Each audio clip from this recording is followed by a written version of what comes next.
Ben,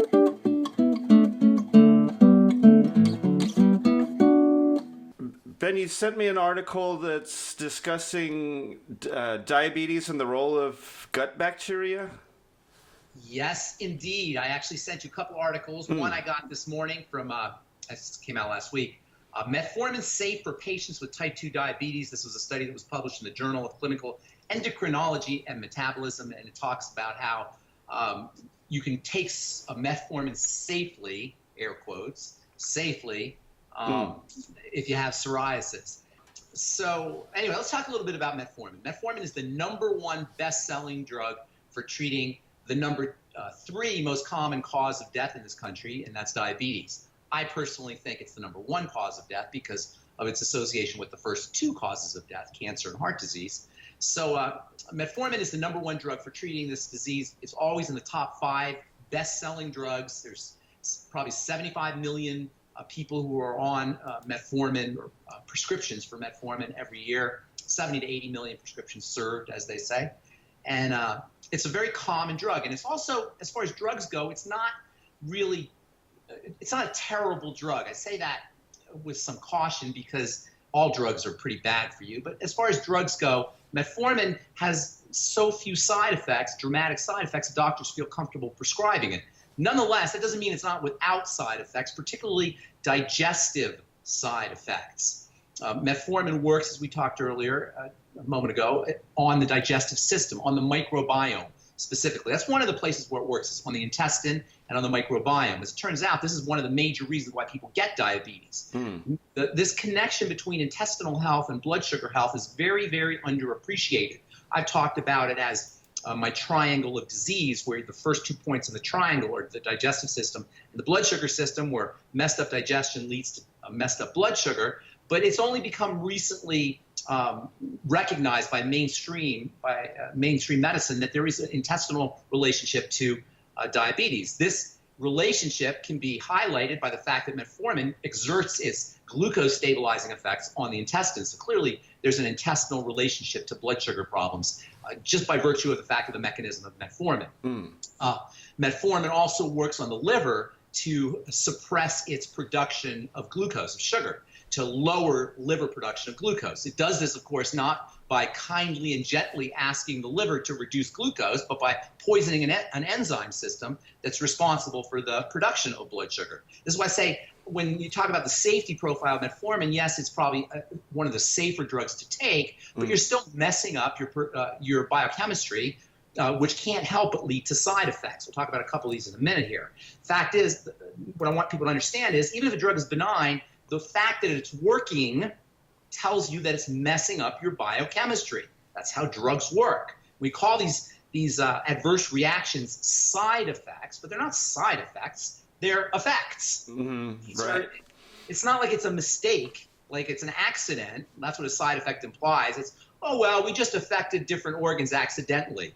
No, it's part of the way drugs work. They affect the biochemistry of the body, biochemical reactions in the body are all linked to each other, like a web.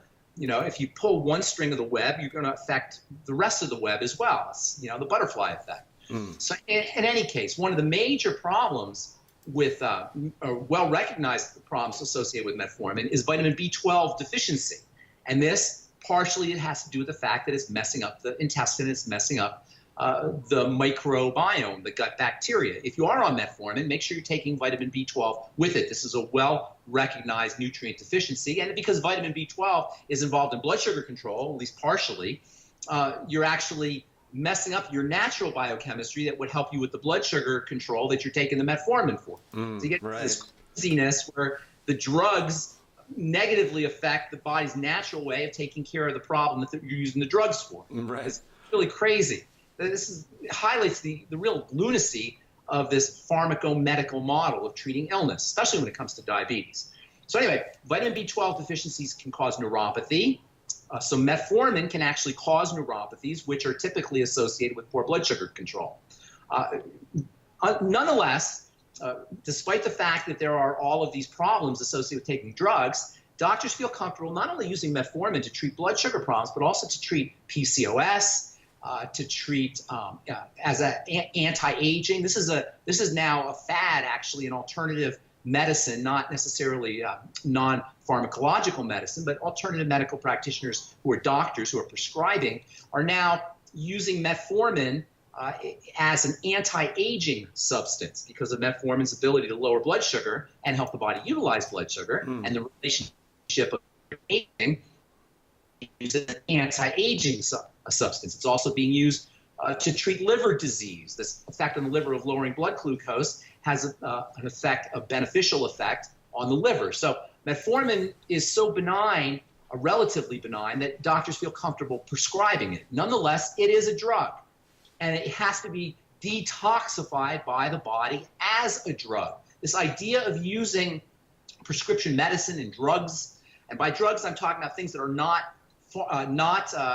recognized by the body, substances that are foreign to the body that have to be purified and cleansed out using the liver's detoxification system.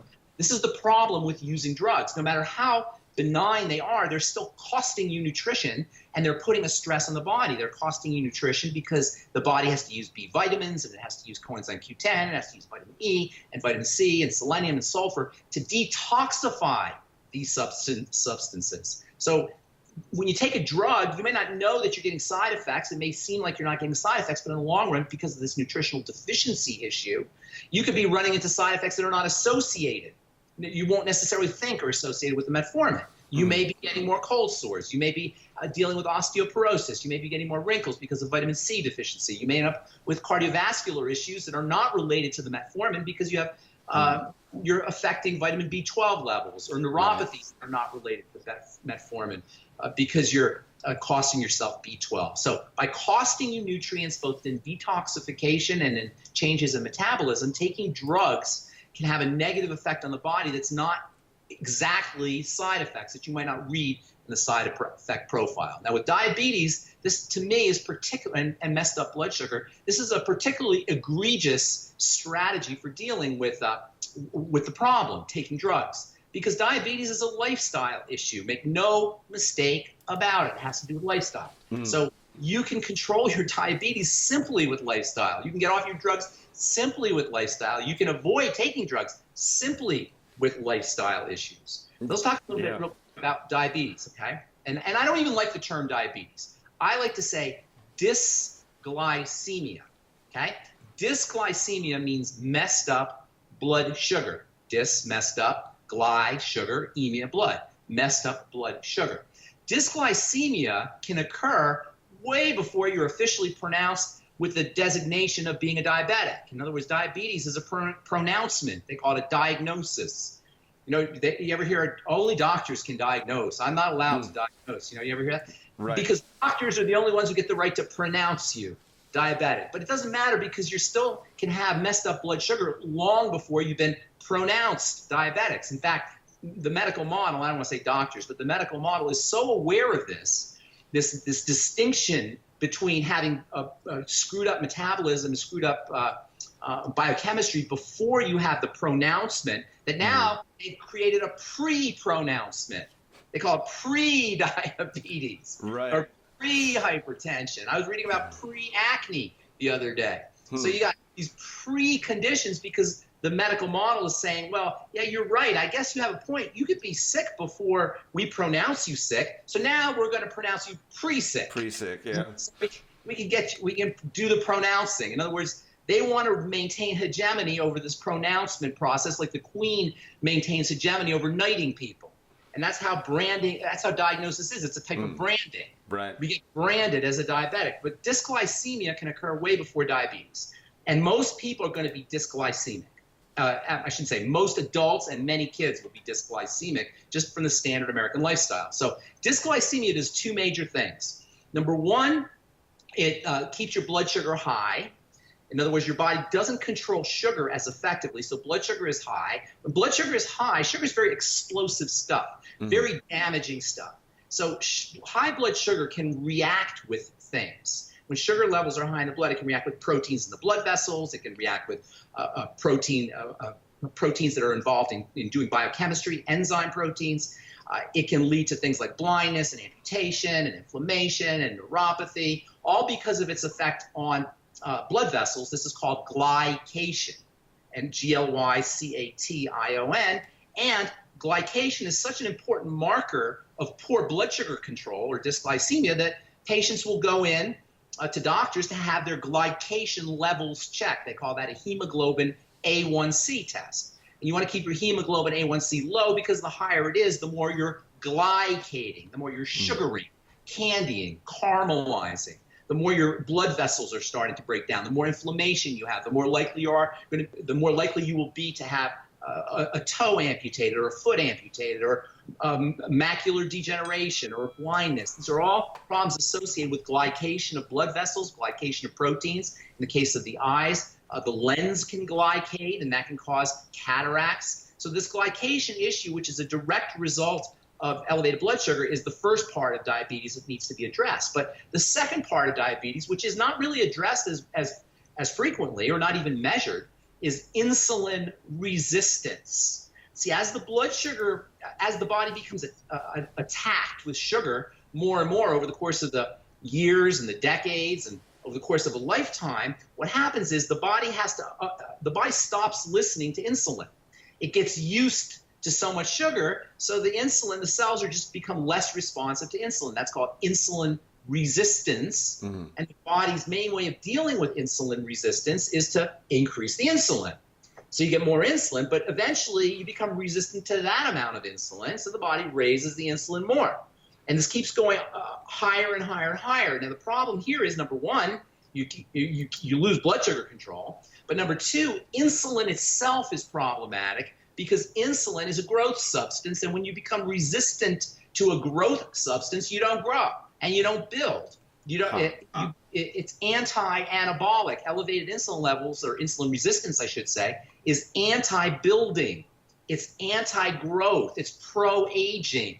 Insulin is a pro-aging substance, and the higher its levels go, the faster we're going to age. So insulin resistance, number one, is a problem because the body doesn't listen to insulin, so it doesn't grow. But number two, as your insulin levels go up, insulin itself is a growth substance, and it's associated with cysts and fibroids and tumors and all kinds of health challenges. So lowering your insulin is just as important as lowering your blood sugar. And the good news is you can do both of these things, lower your insulin and lower your blood sugar, with food and supplements and a few other lifestyle strategies. Most importantly, food, though. So the first thing you want to do if you're dysglycemic, and you can pretty much assume you're dysglycemic if you're over the age of 28 or so. The classic sign of dysglycemia is a little beer belly. That's the beginnings of the obesity that's clearly linked to dysglycemia. But even a little beer belly is the beginnings of dysglycemia. And who do you know that has the same thin shape when they're 30 or 40 or 50 that they do when they were 18 or 19 or 20? Anybody? You know? Nobody. Everybody. A few folks, but not that many, yeah. No, not that many. Zero. You know? And I'm teasing. Maybe there's a few. But for the most part, we start to get thicker as we age, especially around the middle. A lot of that is insulin resistance, particularly the body fat. So working with food is critical. Number one, ketogenic diet. It's the diabetic's perfect diet, is the ketogenic diet. Most people know that the ketogenic diet is a low carbohydrate diet, but its claim to fame is not low carbohydrate as much as low calorie. And now low carbs are definitely an important feature, so is high fat, but you got to keep the calories low. And in this way, the ketogenic diet is a starvation diet. It's a starvation mimicking diet where you get your calories from fat, you get your calories from protein, and you get as few calories as possible from carbohydrates. Associated with the ketogenic diet is intermittent fasting. This can also have a benefit effect, as well as caloric restriction. In other words, eating less. Eating less calories is a key strategy. It doesn't matter what you eat. I mean, it matters what you eat, of course, but in addition to what you eat, it's that you eat less. This is an anti-aging strategy that's been replicated across the board. Reducing your calories increases your lifespan, and reducing your calories is probably the most important thing you could do if you want to reduce the symptoms of high blood sugar, or of dysglycemia, I should say, as well as insulin resistance. Calorie restriction. A great way to do calorie restriction is to eat more veggies, especially to eat veggies at the beginning of a meal. Veggies have fiber that's very filling, and veggies also have something interesting that doesn't get recognized as much, especially high water content veggies like cucumbers and lettuce and celery. These veggies that have lots of water, and all veggies, have crystal water, electrically active structured water that is very, very hydrating. And hydration is a great way to reduce your calorie intake. Now, a lot of people know about drinking water to reduce their calorie intake. Drinking water at the beginning of the meals can have a filling effect, but it turns out that drinking structured water is even more filling and more satisfying. So making sure you're doing your veggies, also veggie juices is a great strategy. You know, it's a little counterintuitive because it doesn't look like there's much in a cucumber, right? Cucumber looks like it's mostly water. Right. But it's mostly water, but that's structured water. And it's very, very hydrating and very effective for improving the biochemistry of the body. So veggies, veggie juices, high protein foods like that contain glutamine and branched chain amino acids, eggs, organ meats. We should talk about that study that came out on eggs on our next episode, because that's I'm getting some. Ben, I wanted to mention I put a little bit of lime or lemon into my water. Would that be a similar way to gain that sort of? It just seems so much more refreshing to me. Yeah, a little bit, but it wouldn't be as good as a whole veggie. But yes, absolutely. The water in citrus and the water in veggies is structured. So even just squeezing a lime into your water can help give you a little bit of structured water to bump up the hydration properties or hydration powers of your water. Supplements, of course, longevity sweeties with chromium and vanadium, the glucogenics, which is a new blood sugar stabilizing supplement. B vitamins are incredibly important. You get those in the Beyond Tangy Tangerine. Vitamin B3 in particular is important. So using niacin on a daily basis or even a couple of times a day. Niacin, if you flush, you might want to try the time-release niacin. If not, just the regular niacin. Longevity has a niacin product. Selenium is important. Sulfur in the form of MSM is important. Alpha lipoic acid is a very underappreciated blood sugar control nutrient or supplement. Alpha lipoic acid is also great for the liver. It's great for neuropathy. It is a little bit pricey. Well worth it, in my humble opinion. I think I said vitamin E. Another one of the B vitamins, probably the one that has the most, or one of the B vitamins that has the best reputation, I should say, for blood sugar control is thiamine, vitamin B1. Also, there's a deluxe form of thiamine, vitamin B1, called benfotiamine. So it's a little bit pricier, but it's fat soluble, so it goes to work a little bit better. And then B12. So B3, B12, and also B1 are very important. But all the B vitamins, you never want to take just one B vitamin by itself. Right. Magnesium, unbelievably important for blood sugar control. And magnesium deficiency is very common. You can also take branched chain amino acid supplements. You can also take glutamine supplements. Now, water is important. We talked about the crystal or structured water from vegetables, but even just plain water will dilute your blood sugar. So drinking water after you eat a sweet meal or a bready meal or a starchy meal, or also first thing in the morning drinking a bunch of water, that can help dilute your blood sugar. Exercise after you, when you fall off the wagon or when your blood sugar is high first thing in the morning, do some kind of exercise will facilitate the egress, the exiting of sugar from the blood into cells, into muscle cells if you're working out. Hey, listen, here's another one that we don't talk about. Stress. It turns out that the two major reasons why blood sugar goes up is food and stress. And so lowering your, when your cortisol goes up, one of its major effects is to spike your blood sugar. So in addition to food and controlling your food, relax the body. Breathing deeply will not only relax the body and help the body utilize sugar more effectively, but breathing deeply also activates your inner nose. You have an outer nose, you have an inner nose. Your inner nose is as big as your mouth.